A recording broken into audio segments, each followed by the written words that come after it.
Le problème ici, avec le soleil, l'importance du soleil, ça bousille toutes les coutures. Et toutes les coutures, en particulier celles qui sont exposées 24-24. Elles finissent toujours par claquer et on est tout le temps à la recherche des points qui ont sauté. Du coup, en fait, la couture se découd tout d'un coup, surtout à un moment où, en général où il ne faut pas que ça survienne.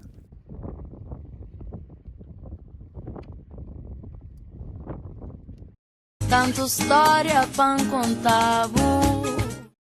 J'ai fait beaucoup de lessive parce qu'hier j'ai pris de la mer en navigation, il y avait des vagues et j'étais trempée.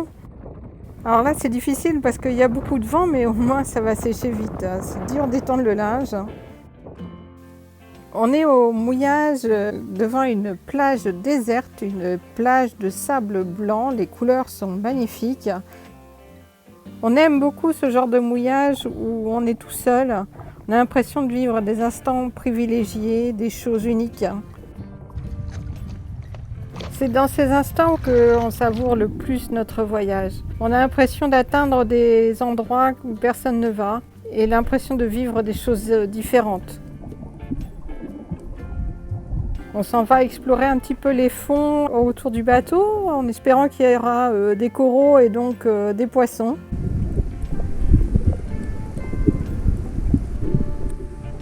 On apprécie beaucoup l'eau claire et transparente de la mer des Bahamas, mais on n'aura jamais fait de belle pêche dans ces eaux.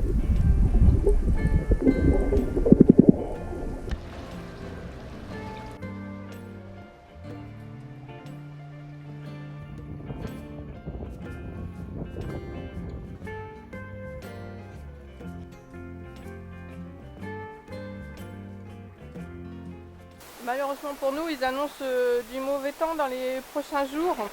Donc on a décidé d'aller plutôt vers les Exumas, qui sont des îles bien protégées, où il y a des villes, des restaurants. Un peu dommage parce qu'il y a des îles qu'on voulait faire et que du coup on ne va pas pouvoir faire, notamment Ragged Island, qui avait l'air très sympathique. On reviendra l'année prochaine. En plus, je vais tout vous dire, on vient de tomber en panne de relais internet, donc je ne vais pas pouvoir faire les vidéos. Donc il faut absolument qu'on rachète des cartes internet, on a énormément consommé. Et donc il faut qu'on trouve une ville pour pouvoir communiquer avec vous et nous vous envoyer toutes nos vidéos. Donc là on vient de passer la nuit en mer pour pouvoir arriver sur les mouillages de la journée. Parce que rien n'est balisé, il y a des rochers partout. Donc il faut y arriver quand il y a du soleil. On venait de Atkins. On s'en va vers Long Island. On a repéré un mouillage au bout de Long Island qui avait l'air sympathique, donc on va s'arrêter. Et demain, on ira sur Georgetown, qui est la ville principale des Exumas. Les Exumas, c'est des îles, un chapelet d'îles très touristiques.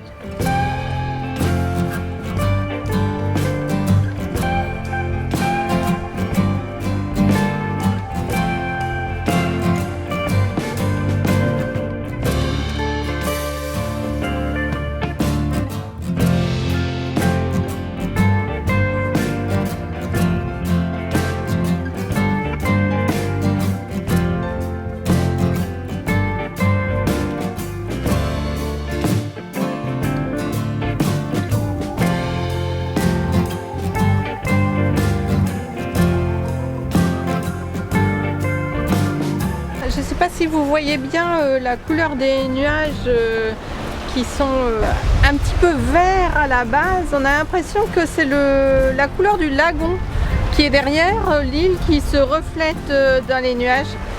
Donc ça risque d'être très très joli.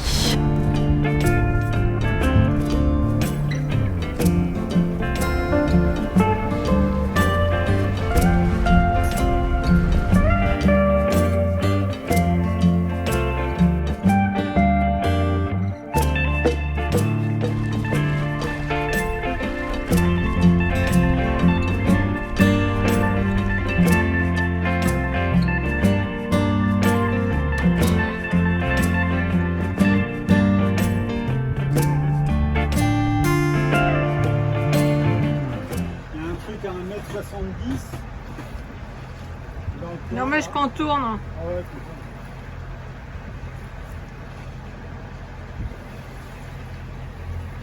je navigue à vue là parce que Ça m'inspire pas C'était aussi mieux que ça quand on était en Polynésie? les taches sombres. Je sais pas, j'avais pas de lunettes polarisantes à l'époque, mais oui, c'était comme ça, non? Par contre, en Polynésie, il faisait plus chaud que ça, il me semble. Oui.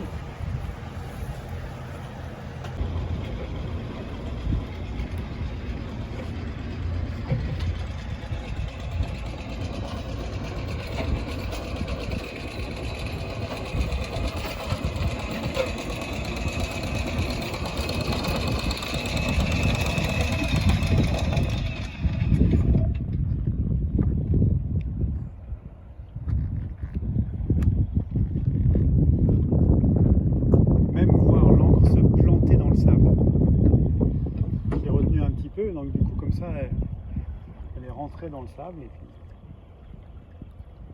C'est presque une piscine. Ah bah c'est comme une piscine. On avait fait une vidéo aux Canaries où je crois que c'était à Lanzarote où l'eau était très claire avec des fonds de sable blanc et on avait dit naviguer dans une piscine. Mais là c'est mieux. C'est encore plus vrai. C'est encore mieux.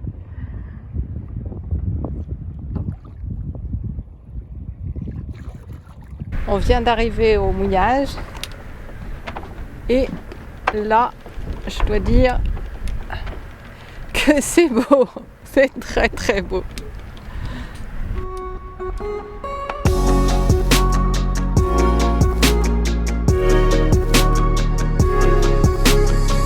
Searching for a second chance in this new world I find myself living in. Searching for a beginning in this false veil of what I've been given. I don't see what you want me to. I can't find what you're looking for. It's a new start to the next beginning. Close your eyes and pretend that you are still dreaming. It never seems to evade the past. Will things really change now? It's time to let go of what you think you know, 'cause we're all kinda screwed in this together. It never seems to evade the past. Will things really change now? Il y a François qui était parti à terre faire des images avec le drone et il essayait de se rapprocher avec le drone le plus près possible du bateau et je voyais le drone à côté du bateau. Moi j'étais restée dessus sur le bateau et tout d'un coup je vois le drone qui fait des comme ça, qui monte et qui descend près de l'eau, mais qui n'arrive jamais vraiment à monter et qui touche l'eau et avec les petites vagues ça lui faisait taper un peu contre la surface de l'eau et je dis mais c'est pas normal, c'est pas normal. Et puis ne voyant pas le drone remonter, qu'est-ce que je fais? Moi je me dis tant pis, je vais aller le chercher avant que le drone soit coulé.